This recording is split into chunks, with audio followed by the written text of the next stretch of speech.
Joe Rogan has just weighed in on the latest update regarding Jake Paul's jaw surgery, and it has completely shifted the tone of the conversation surrounding Jake Paul versus Anthony Joshua. And Anthony Joshua is going to connect with a bomb and breaks his jaw in 2 places. Yeah. And he's fucked. His jaw's wired shut now. He lost teeth. See, I mean, he made it to the 6th round. Yeah. Pretty wild. Did they put your teeth back in when they pop out like that, or are they gone forever? I don't know. But it's just wired shut for like 6 weeks now. Yeah. You got to eat nothing but protein shakes. Bro. Oof. It's a crazy world. The thing is that I would hope that he recognizes is right now he's doing great, and he's only, whatever he is, 28, I think. Is he 28? I think he is. How old is Jake Paul? He's young. God damn. And he's probably made 300 million plus in his boxing career. How old is Jake Paul? 29 and look at that. So he's 28 years old. 29 next month.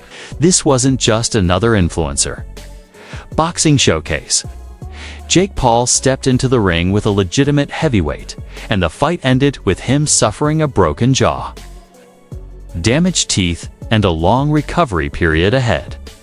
That reality has completely shifted the discussion around the Anthony Joshua fight. Now the boxing and MMA communities are deeply divided. One side argues this was the moment Jake Paul was truly exposed, that facing Joshua was a step too far, that the power gap was undeniable, and that no amount of confidence or online hype can protect you when a heavyweight lands clean. From that perspective, the danger was always inevitable. But there's another viewpoint gaining traction. Some fighters and analysts believe Jake Paul proved something by surviving. They point out that he stayed in the fight for multiple rounds against one of the most dangerous punchers of this generation. To them, the experience itself could actually elevate Jake moving forward. Joe Rogan touched on this exact idea, emphasizing that jaw injuries are serious and never insignificant, highlighting just how real the consequences of that fight were. Yeah. You know, like you would assume that wealth would take away your drive for But competition. it hasn't, yeah.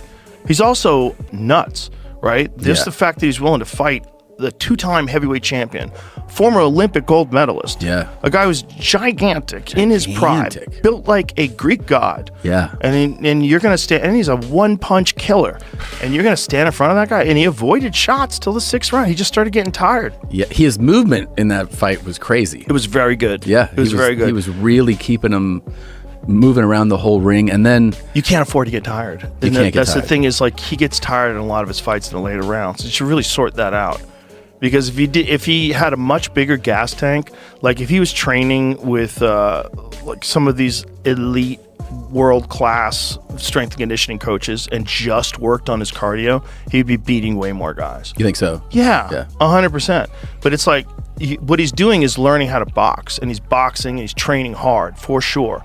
But to get that world-class gas tank, you need like a Sam Calavita, you need like a Nick Curson, you need like these plyometrics experts that got heart rate monitors on you, and they're checking when your recovery is ready and go. Yeah. And you fucking yeah. You need guys monitoring your recovery, monitoring your heart rate variability, your VO2 max.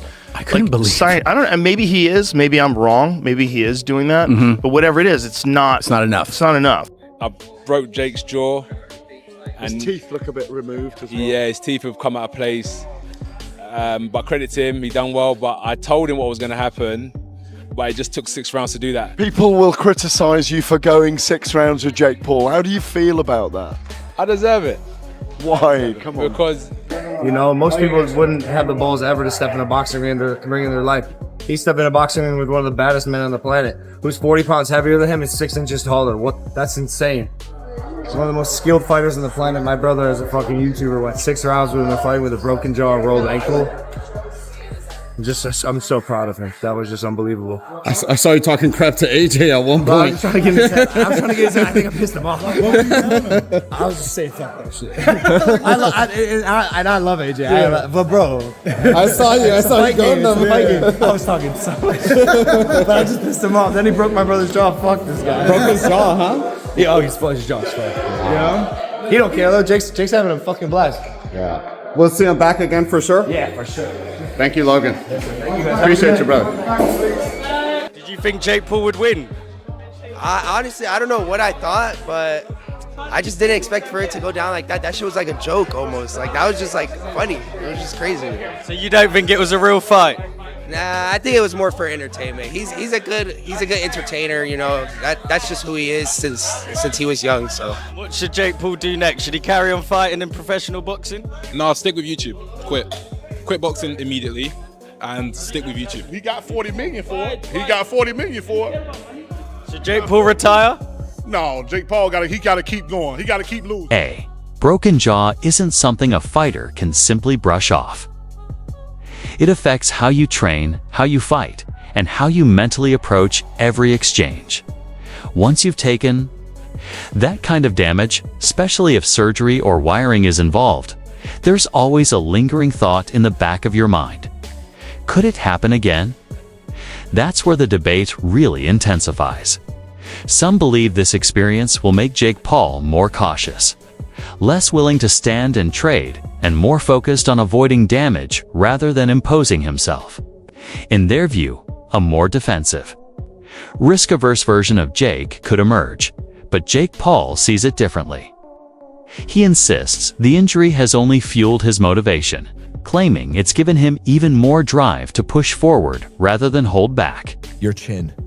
I mean, anyone who questioned whether or not you had a chin, I think the answer to that question was proven last night. Bro, you can take a shot. Anthony Joshua hits you with probably his hardest shot that we've seen drop every other single fighter that he's fought. Yeah. And he hit you in the face, and not only did you not get knocked out, you dropped and said, wow. I was like, wow, that was nice. I was on the ground, I was like, that was a good shot. Dude. Did he surprise you with his power? No, to be honest, no. But I mean, he surprised my jaw. It's literally Off your snapped, face, bro. It's literally snapped, dude. When completely snapped. After the fight, you were like, I think like one of my teeth is, and you open your mouth out, and I was the first to see it. I went, oh, you broke your jaw, dude. On both sides too. I really take my hat off. So I mean, we have to see if it is a broken jaw. Those injuries are very difficult to come back from. But as AJ said, like that last shot would have knocked out a lot of heavyweights. And I know he went down heavy, but you know, he was conscious on the floor. And I thought his game plan, although obviously very negative early on, which it had to be, was smart at times. And there were times where he held his feet and let his hands go. You know, it was a very one-sided fight. It was always going to be a one-sided fight. But you can't give him anything but credit and respect. There's a lot of negative people out there. There's a lot of people who want to criticize people. They're not doing what Jake Paul's done. He just went in with Anthony Joshua and gave it his best shot. Took a lot of punishment and ended the fight eventually on his feet after the stoppage. So, you know, I think he'll have to see physically how that jaw, I don't know the severity of it. It's a very difficult injury to come back from. But he showed he's got ability, and that's what we said. You know, he's dedicated to the game. They are A+ first class. It is a huge honor for me to do these events whenever I can. I enjoy them, and I think the obviously the more seasoned and better and more accomplished and veteran fighter won. But I don't think Jake's stock goes down. He could still fight, the Furies and the KSIs. I would love to see that fight of the world, even the Darren Tills of the world. Like, I think that there is still very much a market, but obviously there's levels. And by the way, there are weight classes for a reason as well. He's a cruiserweight, he's not a heavyweight. But it sounds like he wants to keep going. And it sounds like AJ wants to keep going, although in a brief conversation with a member of his team, they said maybe this February date is too soon. He specifically mentioned Tyson Fury, bypass that February date, go straight to Tyson. I know there is a fight on the table for February, but again, that's why I hate when they announce these things before. You could get tired, you could get hurt, you could get, who knows, banged up. So let's see if that February date remains. I'm hearing it could be in flux. And let's see if his next fight is against Tyson. That's the fight that everyone wants to see. We don't need tune-up fights anymore. Make that fight next. Jake needs some time off. Maybe we see him back end of 26. Obviously, he's got a lot going on with MVP. And obviously, he has to heal that broken jaw. He says the experience has made everything real in a way it never was before. Taking damage from Anthony Joshua didn't frighten him. It pushed him. According to Joe Rogan, that mindset is what makes this situation so intriguing, because fighters usually go one of two ways after injuries like this. They either fall apart, or they return more calculated, more aware, and far more dangerous. Looking back at the fight, the pattern was clear. Anthony Joshua stayed disciplined. He didn't rush the action, didn't turn it into a brawl, and didn't take Jake Paul lightly. He waited, measured his openings, and when he landed clean, the gap in power was obvious. A single shot completely changed the direction of the fight. Still, Jake Paul didn't fold immediately. He didn't panic or shut down. He remained composed, took the pressure, and showed a level of toughness that even his strongest critics weren't expecting. That alone has shifted the conversation more than many people want to admit. For Anthony Joshua, the victory did exactly what it needed to do. It reminded everyone that when he's calm and controlled, he's still a serious threat. It steadied his reputation after recent setbacks and reinforced a simple truth: heavyweight boxing operates on an entirely different level. As a fighter, as a boxer, as a professional boxer, he's poor. And I mean this with the greatest respect. Like, you know, he's come off the couch watching YouTube, doing YouTube and influencing people to get Anthony Joshua in the ring. Should Jake Paul and Anthony Joshua ever be in the ring together? No, should they fuck? But the business side to it, they fucking walked away with millions. The fight was poor. Jake was just in there to survive. Yeah, there's just loads. We can keep going on and on about it. Was it a success? Probably. They both walked away with millions. But for Jake to get Joshua in the ring there, you can say all you want, but I think personally, if that fight fell on Tyson Fury's lap first, he would have took it. You know, which heavyweight's going to say, yeah, it is? Just let's say, an example, 50 million to fight Jake Paul. You know, they're going to say no. I don't think one heavyweight in world boxing would have said no, barring Alexander Usyk. No, definitely as well. Final one on this as well. Do you side with the fact that kind of the first meaningful shot that Joshua threw, the fight was over? Yeah, the first clean shot on the chin. Yeah, I thought. Look, I'm not criticising Joshua, but I thought Joshua was poor. Like, never really just like cut the ring off properly. Followed Jake around the ring a bit, but also Jake was running. Joshua could have just thought, like, I'll get you in a minute. You're gonna stop in a minute. So. When I said I thought Joshua was poor, I just thought the first 5 rounds was shit. Jake was just running and falling on the floor. It must have done Joshua's head in, to be totally honest with you. But yeah, the first clean shot dropped him. Next one stopped the fight, broke his jaw.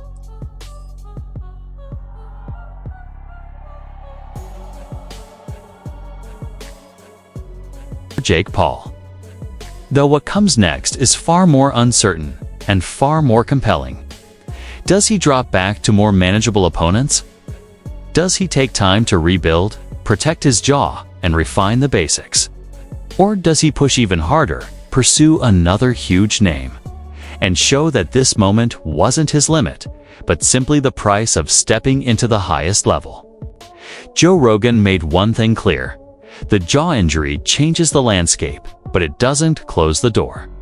If anything, it forces Jake Paul to confront what he truly wants from boxing.